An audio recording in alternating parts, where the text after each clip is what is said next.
Author opinion of Dennis Kin at the history, geography and architecture, culture and life manners of Kazakhs in the program Discovering Kazakhstan.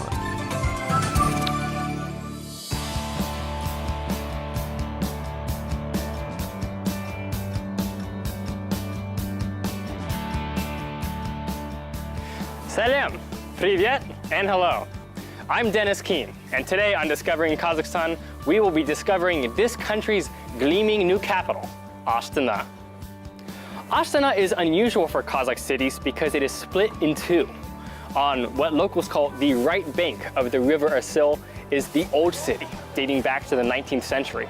On the other side, on the left bank, is a sparkling new city of modern skyscrapers, built after this place became the capital of Kazakhstan in 1997. Come along with us today as we explore this intriguing city, both old and new.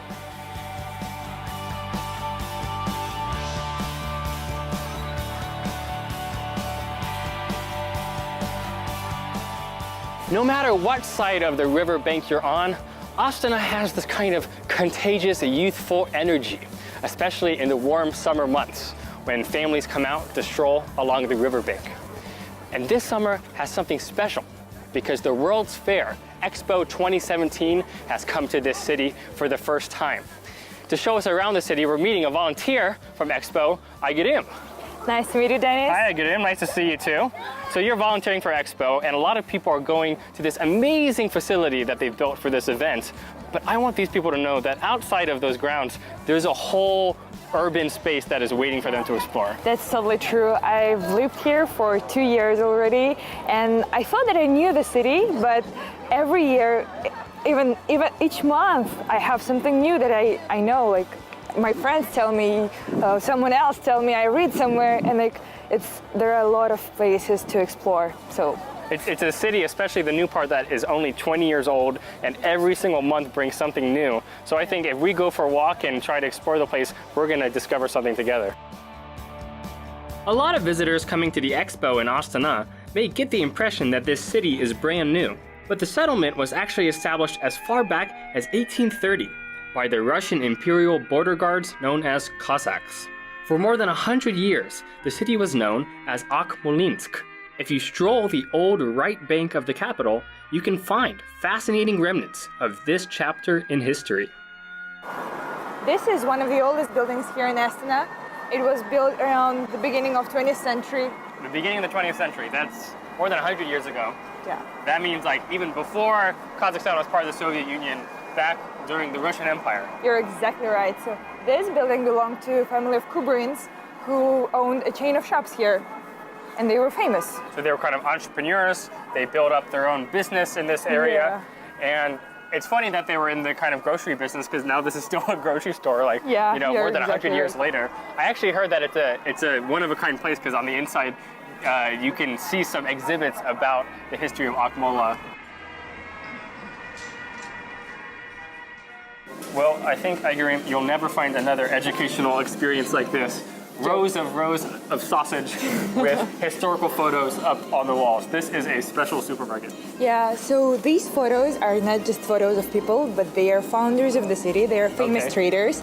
And most of the buildings that they've built, that they've constructed, they are still working now, and we are in one of them.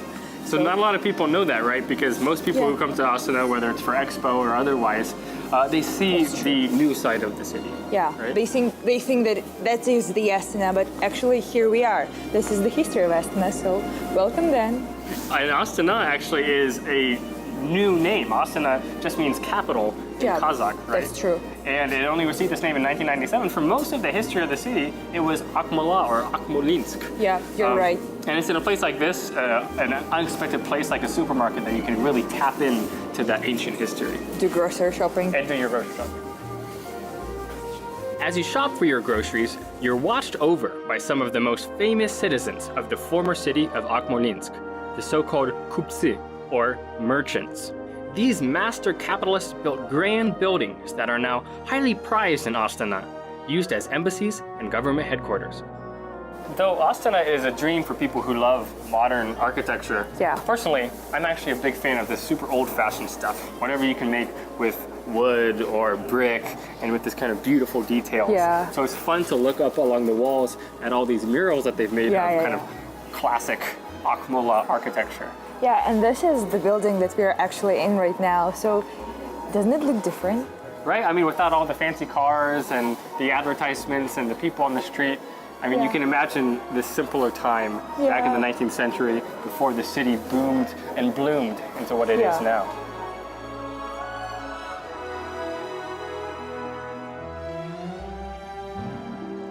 Just down the street from Kurbin's shop, you can see another beautiful building which belonged to my chef, if I'm not mistaken. And this looks just as old as that other one, right? Somewhere around the early 1900s. Yeah, you're exactly right. Around 1919, 1980.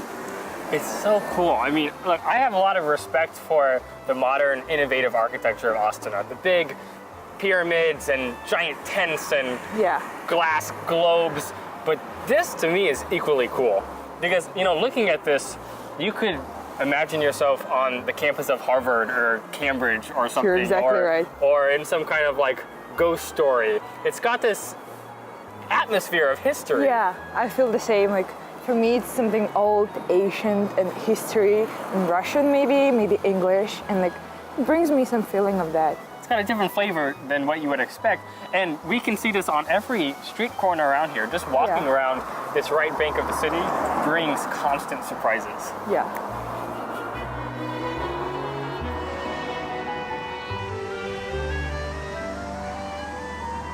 One thing that surprised me, certainly, was that a street fair has suddenly popped up at the edge of the old city, near the So River. Inspired by a famous pedestrian street in Russia, the new Astana Arbat has taken what was once a simple sidewalk and turned it into an inspiring new place to meet artists and craftspeople. Dennis, do you know that in Moscow there is this street which is called Arbat? Okay. And in Almaty there is a street which is also called Arbat. I've been to the Almaty Arbat because it's down the street from my house. Oh yeah, that's cool then. I've been there too. Yeah. So welcome to the Arbat, which was opened in Astana recently.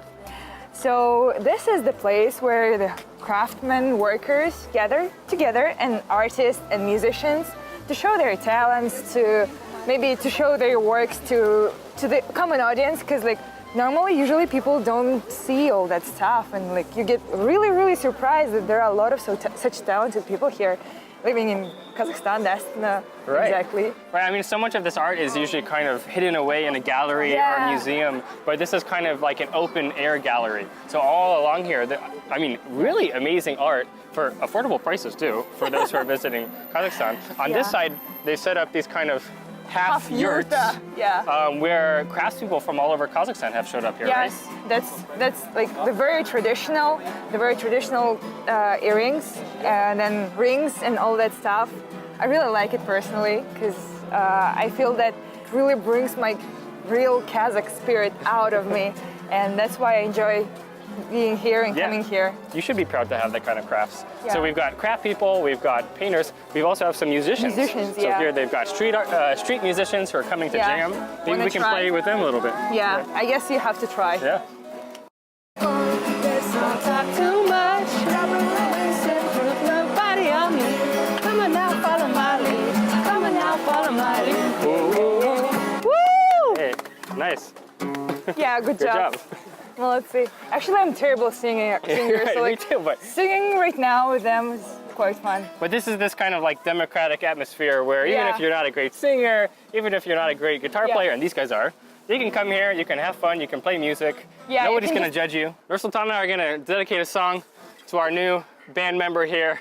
A new friend. Our new friend. So let's see what we can do, yeah? Okay, you start. Got a feeling that I'm going under, but I know that I'll make it out alive if you keep calling you my lover. Move on. You watch me till I can breathe. I'm shaking, falling down on my knees. Now that I made out your kisses, I've been needing stitches. Giving up on myself, I'm making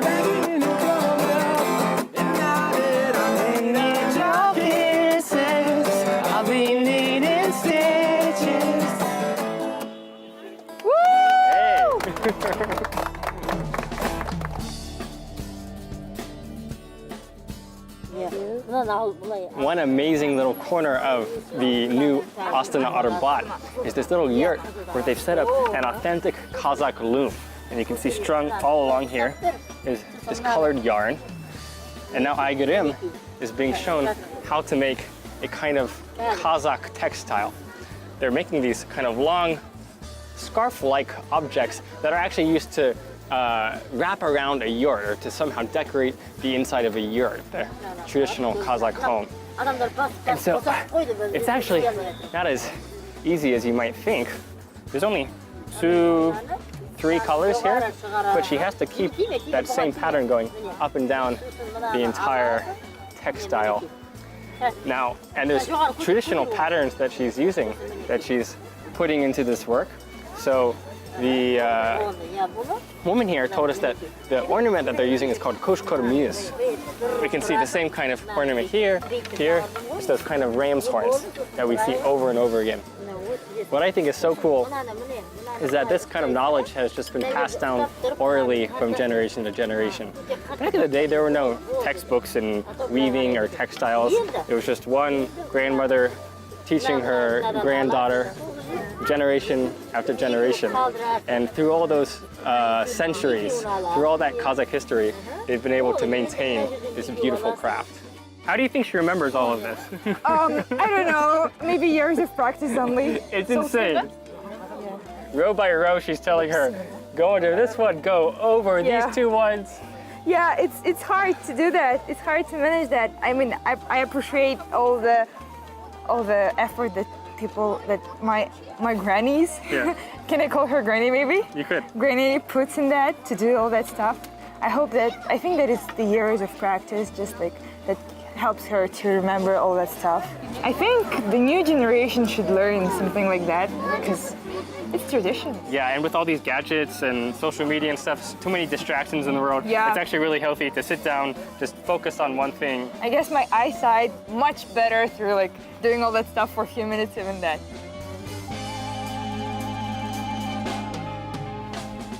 Now, next to our amazing granny and her loom, we have a talented potter named Yerkin Bek, who said he'll give me a short little lesson in Kazakh pottery.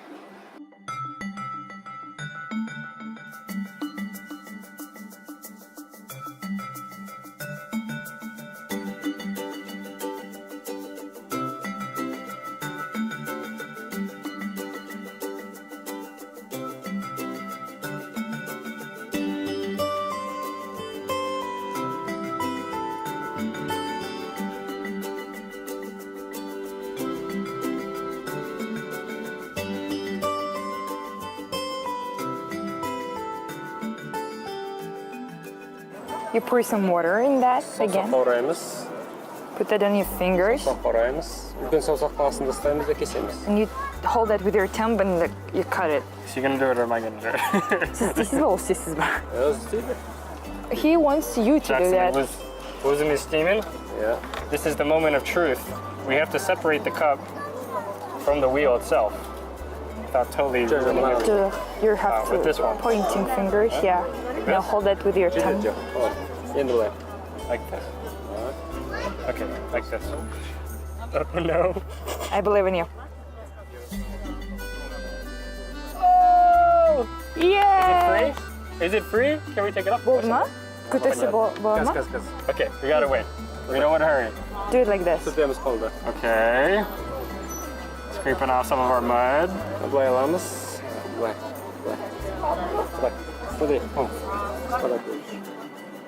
Okay, so I gotta put my fingers Like this. like this. Like scissors. Yeah, like scissors. Okay. No. Yeah, Okay. Oh my god. Like that. Put it over there. And then it all just falls apart right away. No, it's holding up. And you know, it's got a little bit of a quirk to it. It's not perfect. Yeah. But it's ours. Are you proud? I'm proud. We did it We're together. very proud. Good job. Rakvit? Here we have the kind of world of felt, Yeah. which is really that magical nomad material It's the first time me seeing such a bright colors. Like usually they're like some classical ones, white, brown, or black. Right. Yeah, so seeing pink, yellow, it's the first time for me, I guess. Well, I'm going to be honest with you. I think the reason why is because they're using artificial dyes.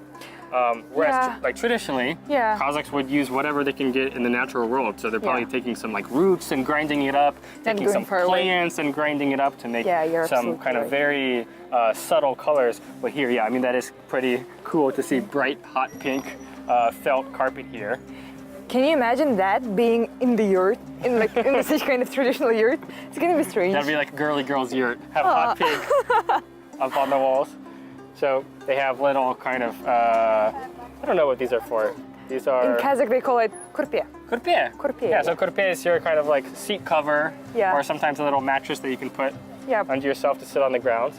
My eye was really drawn to these guys because we have... Do you like them, really? Well, it's just kind of interesting because it's like a vase. But you're surely not going to put any flowers in there. Yeah, I think it's going to be a bad idea to put something in that, like water, kumquat, whatever you want. No, so it serves more as like a beautiful decorative function, right? To have that there. And it's it looks pretty. Very, very interesting work they're doing here. I guess it's hard to do that. It's not easy. It takes a lot of time. We actually did it once on Discovering Kazakhstan. I could say firsthand. Actually, I have a good story about camels. Okay. My parents, they both believe that camels bring like the fortune to you. And like the very first present that I remember, that I can remember like from my childhood, is small camel, like just like that. Like this guy. Yeah, just like that. That they gave me, saying that always hold that next to you, like have it. And every time when we go somewhere, whether it's within Kazakhstan or abroad, like every time my parents say, look for a camel, look for a camel. You have to find a camel. So I have like some camels coming from abroad and like, I'm going to collect them one day. So you have a whole camel family at home? Yeah, I guess so. One of them is pretty old, like Atashka. The old grandpa camel. Yeah, grandpa. He's the oldest one in the family. Well, these are super cute, and I know for sure that these are very popular souvenirs with foreigners. Because, well, we don't have camels where I come from. And it's so cute how it's done, and it's all handmade, right? Yeah. Out of felt, some so kind soft. of fuzzy hair there. But this one is like pretty, I don't know how to... This could even be a kind of paperweight, you know, to keep your papers from flying away. Oh, yeah. Outside. It's really, like, the good thing in having an Astana, it's really windy here. So like, you probably want to keep that in your office. You need something like this. Over here, we have something a little bit manlier, because this is a Kazakh hunting dog. Yeah, but actually I have never seen them in real life. I just heard of them and I saw the pictures of them and like in the museums and all that stuff, and seeing them, oh my god, they're here. It's really... It's unique, right? Because they are really quite rare, but this is a special breed called a tazi. And you can see that even the tazi is wearing a triangular tumor charm on there. But a tazi himself would keep a man safe because he's going out hunting, and these tazi can hunt wolves even. Oh, I mean, it looks like a small, cute little dog, but it is fierce and vicious, and it is fast. Yeah, you couldn't be tricked by the appearance. Yeah, you have to be careful with that. Appearances can be deceiving. So I like that felt little tazi that they made. I also see that here they have, look at this. Granny, Ajé. Cute little granny, what in Kazakh you say Ajé. Yeah. Ajé with her little grandkid there. I think it's really special that they're using a traditional material like felt to make some kind of creative, almost innovative kind of toy here. I really like those ones. Like, you see how beautiful they are. They're simple at the same time. They're like, I believe it's really hard to do that. And also like, they have the traditional like Kazakh earring, and they call it like an earring ring. Right. Besblizik. And this is like prototype of that. They have like also. So show what you have here. So it's where you have a ring. And you've got a bracelet. Yeah, and it's connected together. It looks really cool.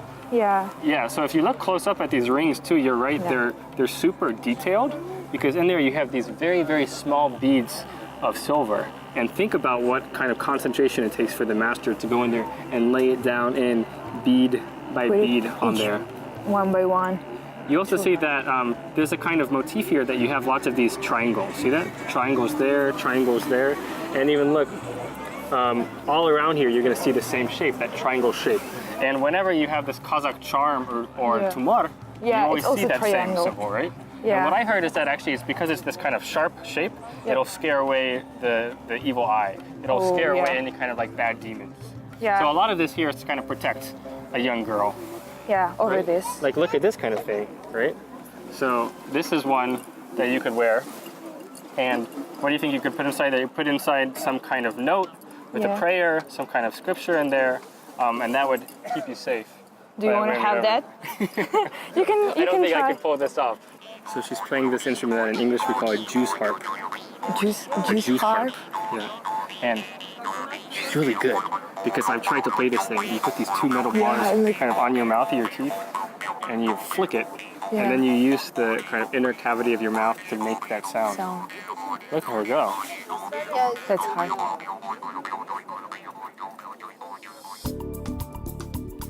Dennis, I've showed you the old city, you've seen Arbat, and we've seen some old buildings, and now I want to show you the new one. Now, to get to the new city in Astana, it just means crossing the river. We have this beautiful Essol River here, and there's several bridges that you can cross. And this one is called Serüven, right? Yes, it means walking, what we are doing just right now. I love it, very descriptive. It's the strolling bridge, and you can see that the entire city of Astana is out here having a nice evening stroll. From the Serüven Bridge, you can stroll right into the city's central park and onward into the glass and steel oasis that is the new city of Astana. Old merchants' homes feel a world away in this wonderland of modern architecture.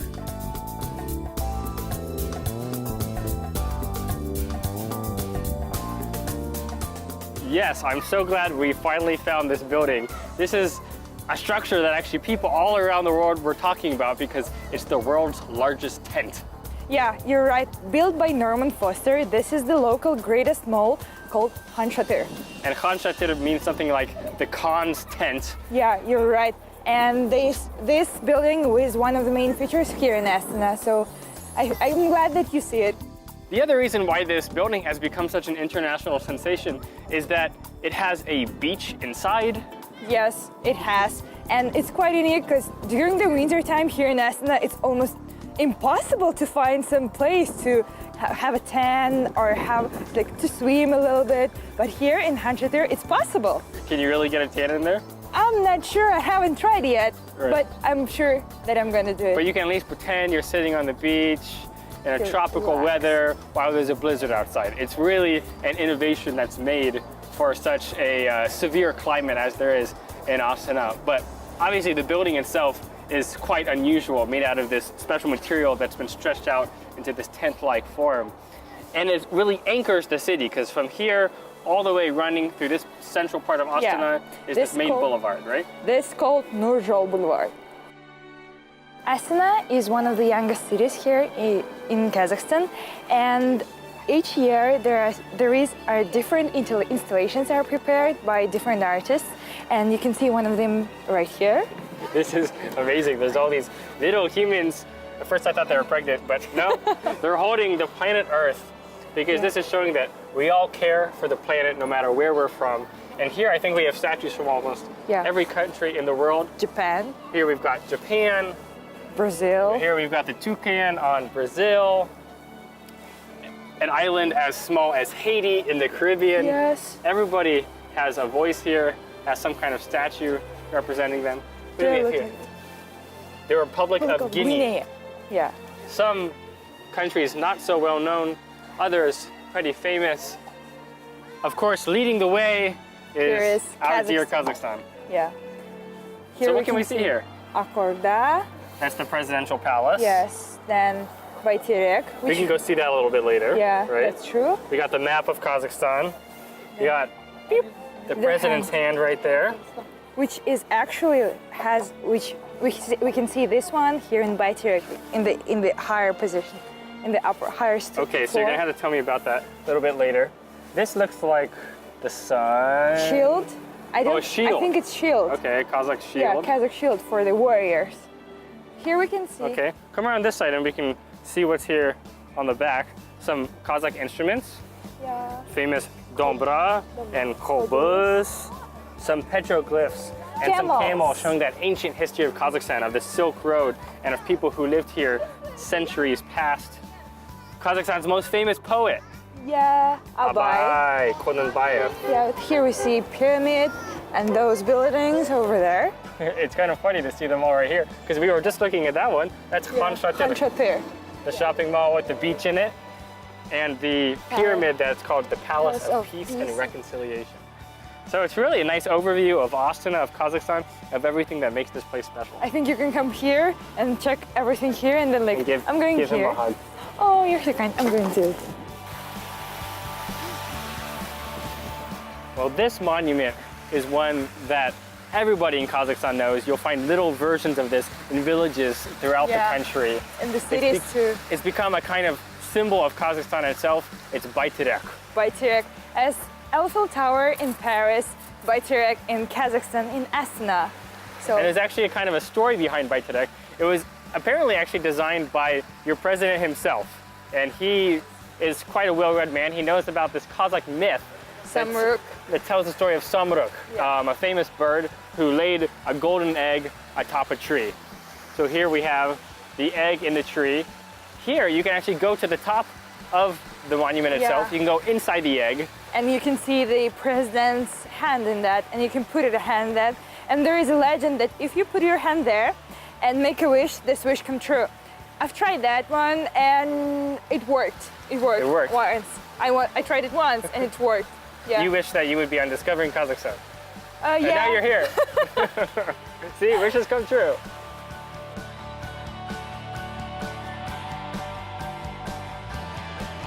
About 4 kilometers from the modern city's main axis of Nurli-Jol, a whole new neighborhood has arisen around the festival grounds of Expo 2017.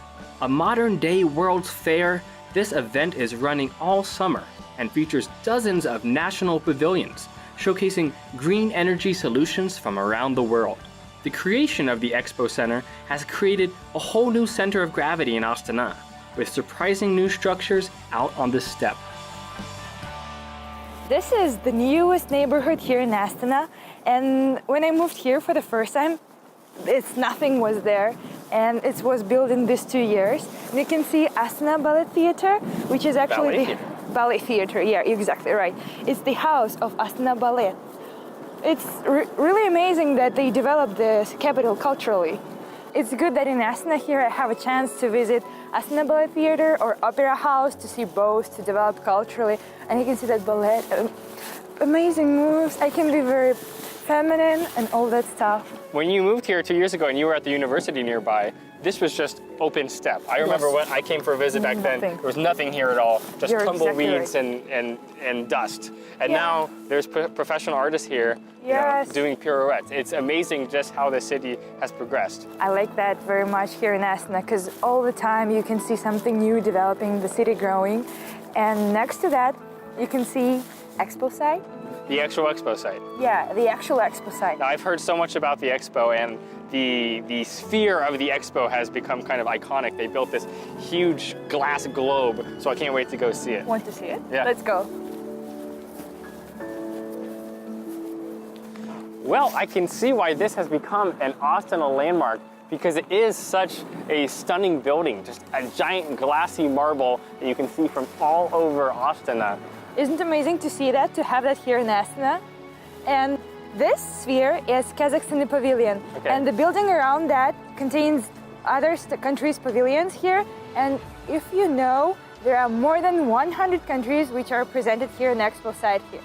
I was tempted to count all the flags, because you can see all the flags for the different countries here. It's amazing just how many countries from all around the world have come here to set up a pavilion. They're all focusing on this theme of future energy. So trying to explore how to find some kind of alternative energy sources, how to make life on Earth more sustainable, all very noble goals. And I have to give you credit for being a volunteer at the expo, trying to help all the visitors who are coming here. I think you probably have some work to do, Aigurim. Yeah, sorry, I am running over the time. But thank you for taking your time and showing us around. I really appreciate it. Thank you. And hey, thank you all out there for coming along with us to Astana. I hope you can see that even though this is such a fascinating corner of the city, there is so much in this capital to explore. So until next time, Salvo, Baka, and goodbye.